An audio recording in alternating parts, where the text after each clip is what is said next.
बिस्मिल्लाहिर्रहमानिर्रहीम। अस्सलाम वालेकुम। उम्मीद है आप लोग खैरियत से होंगे।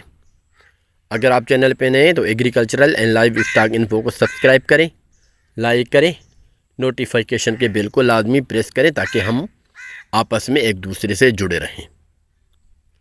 तो आइए चलते हैं। आज हम आपको बरसीम के बारे में बता रहे हैं कि बरसीम को कौन से महीने में और कितना बीज उसमें डालना चाहिए, ज़मीन की तैयारी कैसे करनी चाहिए, ये मुकम्मल तरीका हम आपको बताएंगे।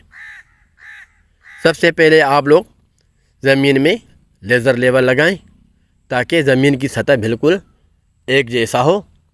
अगर आप लोगों के पास लेज़र लेवल नहीं है तो आप लोग उसको रूटावेटर लगाएं। रूटावेटर से ज़मीन को अच्छी तरीके से बनाएं। और उसके बाद आप लोग ब्लेड वगैरह लगाएं ताकि ज़मीन की लेवल बिल्कुल सीधा और हमवार हो, जिसमें पानी ज़्यादा खड़ा ना हो। बरसीम एक नाजुक बीज होता है। अगर आप उसकी छटाव करेंगे तो छटाव करने के बाद अगर जहाँ पे पानी ज़्यादा खड़ा होगा तो वो वहाँ से बीज नहीं उगेगा और वहाँ से ग्रो नहीं करेगा। तो आइए अब हम आपको बता रहे हैं एक एकड़ में कितनी बीज की छटाव आपको करना है। बरसीम की एक एकड़ में आप लोग 15 से 16 किलो लगाएं। सबसे बेहतर रहेगा आप लोग 15 किलो लगाएं। अगर आप लोगों की ज़मीन अच्छी नहीं है तो आप लोग 16 किलो भी लगा सकते हैं।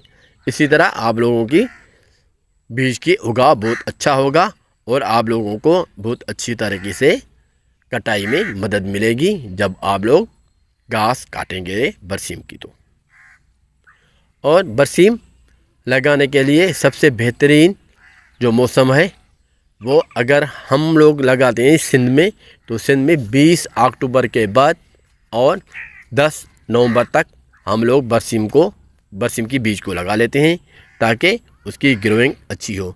अगर 20 तारीख से पहले लगाएंगे तो यहाँ पे गर्मी बहुत होती है, इस वजह से उसमें फिर कीड़े वगैरह लग जाते हैं। इसलिए कोशिश करें आप लोग 20 अक्टूबर से पहले नहीं लगाएं। अब आते हैं तरीके पे। आप लोग बरसीम के बीज को, ये बरसीम का बीज है, इसमें हमने जौ भी थोड़ा मिलाया है क्योंकि जौ थोड़ा मोटा होता है और घास में जानवरों के खाने के लिए बहुत अच्छा होता है, इसलिए हमने इसमें जौ भी मिलाया है, जौ और सरसों का बीज। अभी आप लोग देख रहे हैं हम छटाव कर रहे हैं। इसी तरह जब पानी उठा ले ज़मीन उसके बाद उसकी छटाव करें ताकि बीज जो है वो ख़राब ना हो और अच्छी तरह से इसकी ग्रोइंग शुरू हो जाए। और तरीका भी ये है जो आप लोग देख रहे हैं, हम इसी तरीके से बरसीम की बीज की छटाव कर रहे हैं। इसके बाद हम आपको दिखाएंगे कि ये बरसीम जब हमने लगाई थी वो उसकी ग्रोइंग कैसे हुई है। वो हम कोशिश करेंगे आपको आने वाले अगले वीडियो में बताएंगे। तो किसी तरह से हमारा बरसीम तैयार हो गया है।